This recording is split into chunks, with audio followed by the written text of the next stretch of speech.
Merci, Madame la Présidente, chers collègues, Monsieur le Président.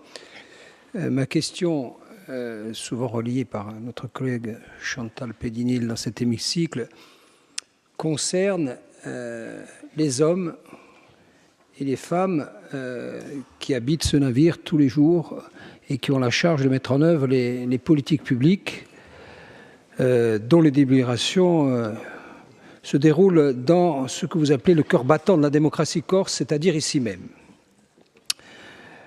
Ma question fait suite à une communication du syndicat majoritaire de cette maison, à qui on ne peut pas faire un procès en sorcellerie d'opposition, puisqu'on peut considérer que leurs thèses et les vôtres sont assez proches et qu'elles ont donc contribué à ce que vous puissiez occuper ce siège. Ça ne donne que plus de crédibilité et, compte tenu des problématiques qui sont soulevées, de préoccupations qui sont, pour aller vite, de deux ordres. Elles sont d'ordre organisationnel et humain. Premier sujet, l'organisation. Nous sommes en attente de celui ou celle qui va vous seconder au quotidien dans l'organisation des services. Y a-t-il, nous sommes en manque d'un DGS, une candidature qui se profile, et c'est oui, dans quel délai? Deuxièmement, nous attendons avec impatience, depuis très longtemps, non pas un organigramme, mais un organigramme stabilisé. Notamment depuis la fusion, on peut comprendre que les effets de la fusion vous aient conduit à agir avec circonscription, avec modération, prenant le temps qu'il fallait, ma è longa diventano zarpi. Deuxième bloc de préoccupations soulevé par le dit syndicat, qui est plus préoccupant, qui concerne la ressource humaine et les jours de maladie. On ne va pas se lancer dans une bataille de chiffres, parce que d'abord, on ne dispose pas beaucoup de chiffres, peut-être allez-nous nous éclairer. Enfin, on a au moins les rapports dits social uniques. Le rapport social unique, il faudrait pouvoir, si j'ai bien compris, consulter chaque année, ce n'est pas le cas. On y relève que on a un taux d'absence préoccupant. Quand on parle d'un taux d'absence, il faut être très précis, évidemment, parce que les absences, ça se rattache à des droits. Mais on constate que la durée moyenne d'absence médicale, avec encore une fois les droits qui s'y attachent, distinguant la maternité, la naissance, l'adoption, les autorisations spéciales d'absence. On se concentre sur le médical pur. Elles étaient en 2020 par agent. En 2020 par agent, année du Covid, de 38 jours par an, toujours dans les mêmes rapports, de 40 jours en 2021, d'accord, et de 45 jours en 2022. Ce qui nous ramène, par rapport à des indicateurs nationaux, dans une strate préoccupante. Ça, c'est tout ce qui est quantifiable et chiffré. Mais dans le dit communiqué, il y a des choses plus préoccupantes encore, parce que c'est de l'humain tout ça, et c'est avec humanité qu'il faut examiner ces données. On parle pêle-mêle de risques psychosociaux, de démotivation, de démobilisation, de souffrance au travail, de mal-être au travail. Tout ça est un tableau diagnostique préoccupant et donne l'impression, ce tableau clinique, que le navire CDC est un peu à la cape. C'est à la cape en marine, c'est quand on s'immobilise et pour éviter le ressenti de la houle et ne pas importuner les passagers, on se laisse dériver. Le problème, c'est qu'on va vers un récif avec le risque de briser la coque. Et donc, ma question est simple, Monsieur le Président. Êtes-vous en situation de poser une lumière sans concession sur ce sujet grave? Et si ce n'est pas le cas, au terme de ces 10 années ou presque d'exercice du pouvoir, ce bilan organisationnel et humain préoccupant doit-il vous conduire à solliciter un audit dont la double tâche serait de poser un diagnostic objectivé et de vous proposer des solutions, parce qu'il faut bien que cette maison soit à terme organisée pour répondre aux ambitions qu'on se fixe, et surtout qu'on sache ce qui se passe en termes de mal-être dans cette même maison. Je vous remercie. Presidente, avete la parola. Merci. Oui, beaucoup de questions légitimes. D'abord, en termes de méthode, vous avez cité le communiqué du STC qui a été rendu public et comme tel, bien sûr, il devient ensuite loisible à toutes et à tous et singulièrement aux élus de cette Assemblée de le commenter et de me poser des questions concernant le contenu de ce texte. En ce qui me concerne, vous l'avez peut-être noté, j'ai fait le choix de ne pas répondre au plan médiatique. Je préfère répondre d'abord aux organisations syndicales, l'organisation syndicale majoritaire qui a fait le choix de se communiquer et les autres organisations syndicales. Et je vais les recevoir individuellement et collectivement très bientôt et je n'ai pas voulu m'exprimer médiatiquement. Par contre, je dois bien sûr répondre à votre question, et je le fais bien volontiers en précisant que le temps imparti et le délai ne permettent peut-être pas d'aller aussi profondément qu'il le faudrait dans les réponses, étant précisé que l'instance privilégiée, vous l'avez rappelé au moins indirectement dans votre question, pour aborder au fond ce type de problème, bien sûr l'instance paritaire dans laquelle votre groupe est représenté et dans le cas de laquelle nous échangeons souvent longuement, de façon complète et globalement apaisée, même si il peut y avoir des pics de tension, comme dans toute organisation humaine. 3 éléments de réponse, le DGS ou la DGS d'abord.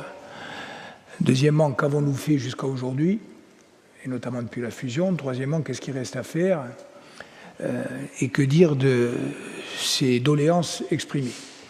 D'abord, le DGS ou la DGS, c'est important d'avoir un homme ou une femme qui porte la fonction de directeur ou de directrice générale des services.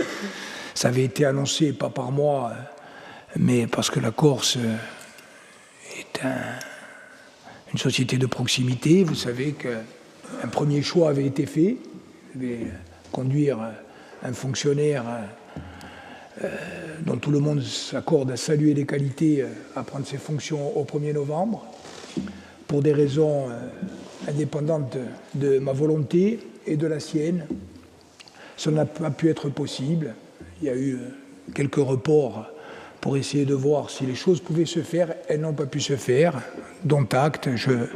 J'en profite pour exprimer à ce fonctionnaire toute ma gratitude pour avoir accepté l'hypothèse de venir relever le challenge ici. Et je me dis, pour lui comme pour un certain nombre d'autres, l'avenir dure longtemps et au moins pour l'institution, j'espère que des femmes et des hommes de cette qualité, originaires de Corse et qui pour plusieurs d'entre eux évoluent à l'extérieur, feront le choix demain ou après-demain de revenir au service de notre institution. Ça, c'est pour le DGS. Donc oui, il faut un DGS ou une DGS très rapidement. Pour moi, c'est une question de semaines et peut-être même de jours. Deuxième point, ne pas oublier que nous avons fait beaucoup. En quelques mots, depuis le 1er janvier 2018, je rappelle que la fusion, c'est une expérience, la fusion que nous avons mise en œuvre, c'est une expérience sans équivalent dans le paysage institutionnel français. On a fusionné des régions, on a fusionné une région et un département, on n'a jamais fusionné une région et 2 départements ayant des trajectoires propres aussi différentes que le CD2A et le CD2B. Et que nous avons regroupé et nous accueillons aujourd'hui dans notre institution 270 métiers différents. Il n'y a nulle part en France, quelle que soit l'institution, une telle palette et une telle diversité.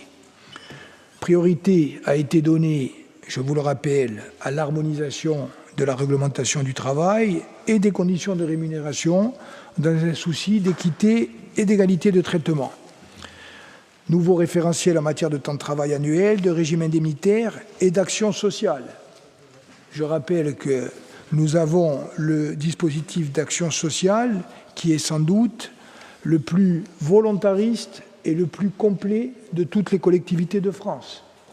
Notre budget en matière d'action sociale est la somme des 3 budgets des collectivités ayant fusionné, auxquels nous avons fait le choix d'ajouter une enveloppe supplémentaire de 800 000 euros. 9 172 000 euros tous les ans pour l'action sociale, une politique qui a pour objectif de soutenir nos agents dans leur vie professionnelle, mais également personnelle, pour leur permettre de faire face aux aléas de la vie, à une gestion la plus équilibrée possible de vie professionnelle et de vie personnelle et familiale, 4 régimes de temps de travail, je le rappelle, mais également faciliter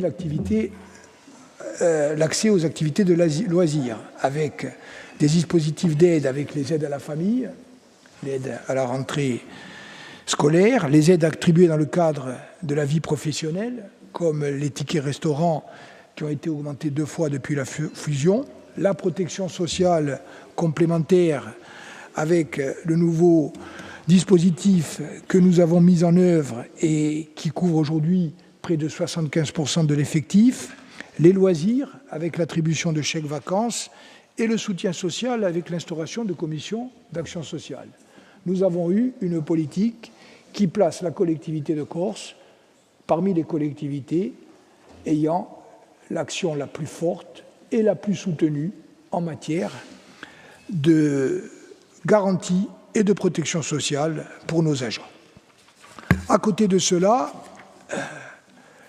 il y a aujourd'hui, c'est vrai, des difficultés. Et je pense que nous n'avons ni à les taire ni à les occulter. Et nous allons les aborder, comme nous avons commencé à le faire très tranquillement avec les organisations syndicales. Un mot, vous rentrez dans cette problématique par exemple, le taux d'absentéisme. C'est un élément qui est un élément important. Je vous précise que le document social unique a été communiqué l'année dernière, qu'il devait l'être à cette session, mais que pour pouvoir être présenté devant l'Assemblée de Corse, il faut qu'il soit présenté en CST. Et que comme on n'a pas eu le quorum du fait du choix du syndicat majoritaire de ne pas siéger et de communiquer, y compris de façon publique dans les termes que vous avez rappelés, on n'a pas pu être en l'état pour cette session. Donc on reconvoquera un CST pour pouvoir avoir un document social qui est un document, il est prêt, extrêmement complet dans tous les domaines, et nous aurons cette discussion de fond sur la gestion humaine, notamment, et la gestion de nos personnels, qui est une préoccupation majeure au moment de la présentation du document. Mais simplement vous dire, le taux d'absentéisme est important, on distingue traditionnellement entre le taux compressible et le taux incompressible, c'est-à-dire les absences qui relèvent de congés de longue maladie, de longue durée, etc. On est un peu plus haut que la moyenne, on est dans des taux équivalents, par exemple, à une région, celle des Hauts-de-France, qui n'est pas connue pour, en tout cas, je ne pense pas que vous soyez très à distance de la majorité qui gère cette région, mais toujours est-il, il y a aussi des éléments objectifs qui expliquent les difficultés. Alors, quand il y a de l'absentéisme, certains pointent les personnels. Il peut y avoir un absentéisme excessif par recours abusif aux absences. Et nous cherchons à mettre en place des dispositifs qui permettent de contrer ces abus, il faut le faire. Je le dis très tranquillement. Mais on ne peut pas limiter l'absentéisme à l'explication les gens sont des paresseux. L'absentéisme, il est toujours le révélateur d'une difficulté ou d'un mal-être. Donc, il faut l'intégrer. Il y a des raisons internes, certainement. Il y a aussi des éléments externes. Je prends l'exemple du social. La dégradation de la situation sociale, l'augmentation du volume des interventions, fait que les personnels, notamment ceux qui sont au contact du public, eh bien, sont en permanence exposés à des situations de stress, à des situations quelquefois de violence, objectives ou subjectives, qui contribuent aussi à l'augmentation du taux d'absentéisme et son corollaire, les contrats de remplacement, etc. etc. Donc tout ça, nous l'avons bien en tête, et je termine en disant, je respecte profondément toutes les expressions syndicales, et je dirais qu'à partir du moment où elles proviennent d'un syndicat nationaliste, forcément, ça interpelle sans doute d'autant plus le président nationaliste que je suis. Mais je dis aussi que les syndicats n'ont pas raison sur tout, et que les syndicats nationalistes n'ont pas non plus raison sur tout. Et que moi, je redis très tranquillement et très fermement que, aujourd'hui, être agent de la collectivité de Corse, c'est un honneur. Servir la Corse, oui, c'est un honneur. Xavier, vous haussez les sourcils, mais moi, je le dis. Ah, je suis heureux. Alors, j'avais mal interprété votre... Alors, vous dites en coup de roupe. Je vais dire, moi, Babé, Farem Oudradouj, et moi, je vais dire ce que je dis toujours et ce que nous allons concrétiser mieux encore. Il y a des droits et il y a des devoirs. Les droits, ils sont très larges. Ils doivent être respectés, et si les syndicats considèrent qu'ils le sont insuffisamment, il est normal qu'ils fassent entendre leur voix. Et nous discuterons du respect des droits. Et il y a aussi des devoirs pour tout le monde. Et je pense que celles et ceux qui travaillent à la collectivité et qui sont lucides savent qu'au-delà d'être un honneur, c'est aussi un privilège dans le contexte actuel que de travailler à la collectivité de Corse. Parce que je ne pense pas que les travailleurs d'autres collectivités ou les travailleurs du secteur privé aient le même degré ni de rémunération, ni de protection, ni d'accompagnement social. Donc, ça veut dire, je ne conteste pas les difficultés, je ne conteste pas les améliorations, mais je dis aussi, parlons entre nous de tout, ce qui va, ce qui ne va pas, d'un côté, de l'autre, et prenons ensemble le bon chemin. Le bon chemin, c'est celui du respect des droits et c'est celui du respect des devoirs.